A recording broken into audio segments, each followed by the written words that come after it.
Nobody believes their limits apply to them. Not really. Not in the deep, operational sense that would actually change behavior. People understand limits intellectually.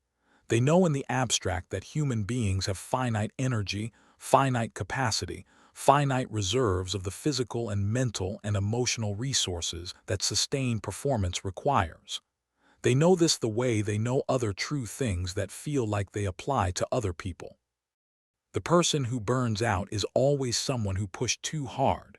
The person who breaks is always someone who did not manage themselves well enough.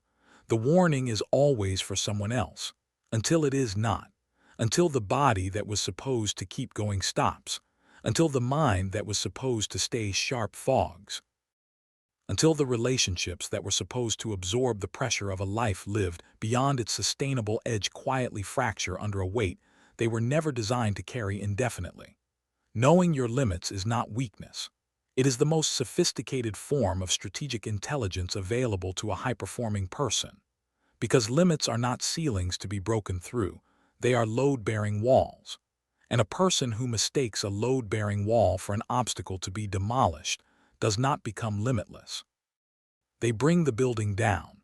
Adam learned this the hard way. Stay with us, because today we are telling the story of a man who treated every limit as a personal challenge and pushed until the pushing produced consequences that no amount of subsequent effort could quickly undo. And what he found that finally reframed what limits actually are, and what knowing them actually makes possible. And if stories like this one matter to you, subscribe, because somebody out there needs to hear exactly this today. Adam was 36 years old and had built his entire identity around not stopping. This was not an accident. It was a construction, deliberate, reinforced over years of experience that had consistently rewarded the pushing. He had grown up in an environment that celebrated endurance. His father had worked double shifts without complaint. His coaches had praised the players who stayed latest and left earliest. His early career had rewarded the person who took on more than was asked and delivered it without visible strain. Every signal his environment had sent, for as long as he could remember, pointed in the same direction. The person who pushes through wins. The person who acknowledges limits loses. Adam had internalized this so completely that the acknowledgement of a limit had come to feel not like information but like surrender. When his body sent signals of fatigue, he read them as weakness to be overridden. When his mind fogged with the particular thickness of sustained overextension, he pushed harder, treating the resistance as an obstacle rather than a reading.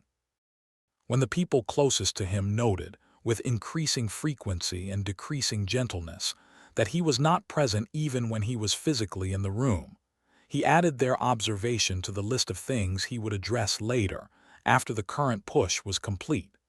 The current push was never complete. There was always another one beginning. He ran a project management consultancy that had grown faster than he had anticipated when he founded it, faster than the infrastructure supporting it, faster than the team he had built, and considerably faster than his own capacity to manage the expanding demands of a business that required more of him every quarter without any corresponding increase in the resources he had available to give. He had responded to the growth the only way he knew. By giving more, by extending the hours, compressing the recovery, deferring the maintenance of everything outside the business to a later that kept receding. Sleep reduced to the minimum his function required and then to slightly below that minimum. Exercise dropped first to occasional and then to absent. The relationships that constituted his personal life maintained at the lowest sustainable level, present enough to remain intact, not present enough to actually nourish. He told himself this was temporary, that it was the nature of a growth phase. That the founders who built things worth building all had seasons that looked like this, compressed, intense, demanding everything, and that the season would pass and the recovery would follow and the version of himself that existed before the push would be waiting on the other side of it. He had been telling himself this for 18 months. The breaking arrived on an ordinary Thursday morning without the drama he might have expected from something that significant.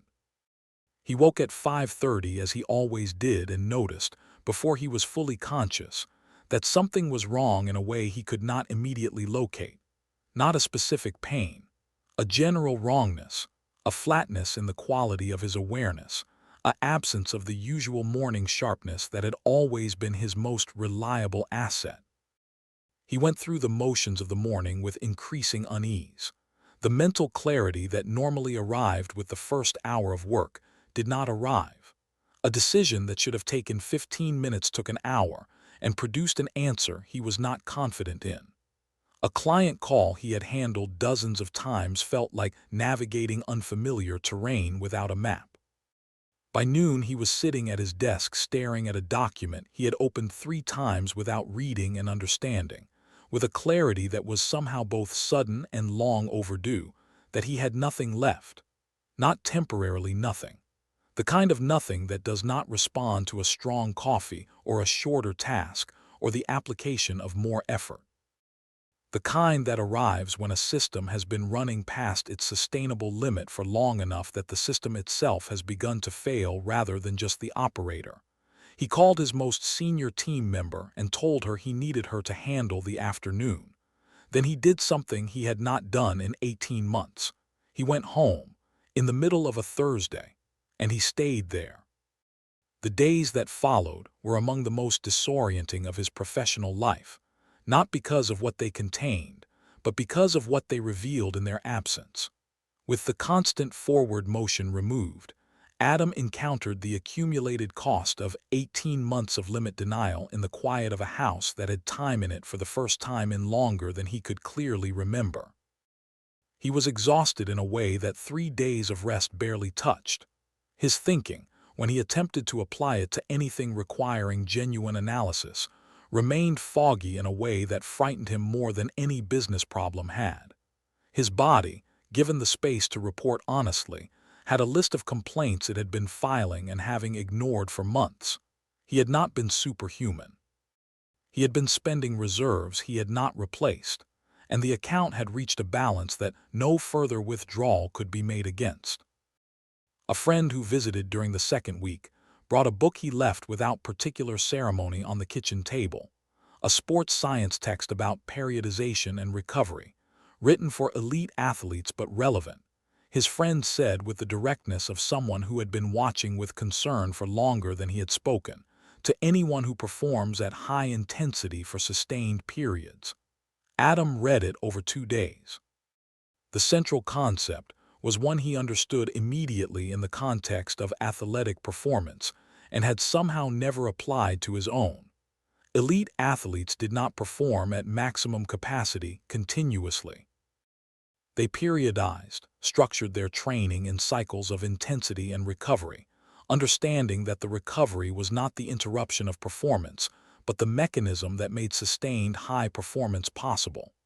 The adaptation that produced improvement happened not during the high-intensity period, but during the recovery that followed it. Remove the recovery and you did not get continuous improvement. You got progressive deterioration followed eventually by breakdown.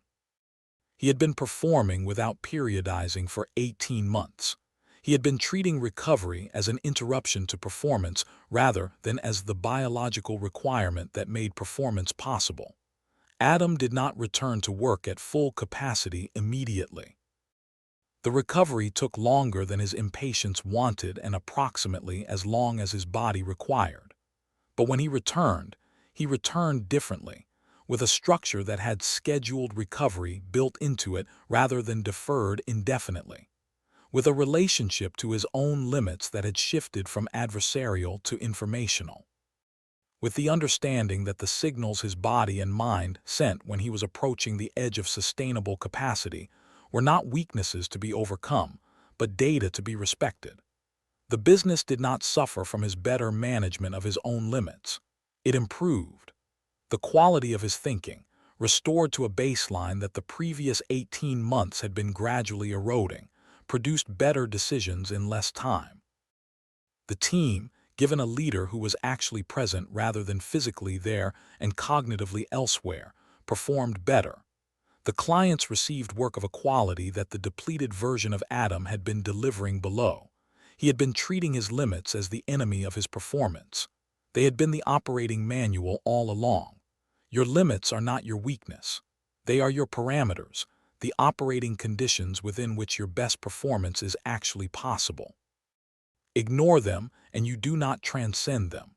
You deplete the system that produces the performance, gradually and then suddenly, until the system demands a recovery that takes far longer than the maintenance it was denied would have required.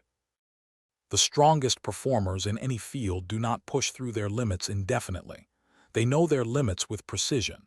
They train to the edge of them and recover before they breach them. They understand that the capacity to perform consistently over years and decades is not built by ignoring the signals the body and mind send. It is built by responding to them intelligently. Knowing your limits is not the opposite of ambition. It is the infrastructure that ambition requires to be sustainable. Adam pushed past his limits for 18 months and spent 6 months recovering from the consequences. The day he learned to read the signals instead of override them was the day his performance stopped being something he had to force and started being something he could sustain. Know your limits, not so you can stay inside them forever, so you can operate at the edge of them without falling off. If this story moved you, subscribe and share it with someone who needs to hear it today.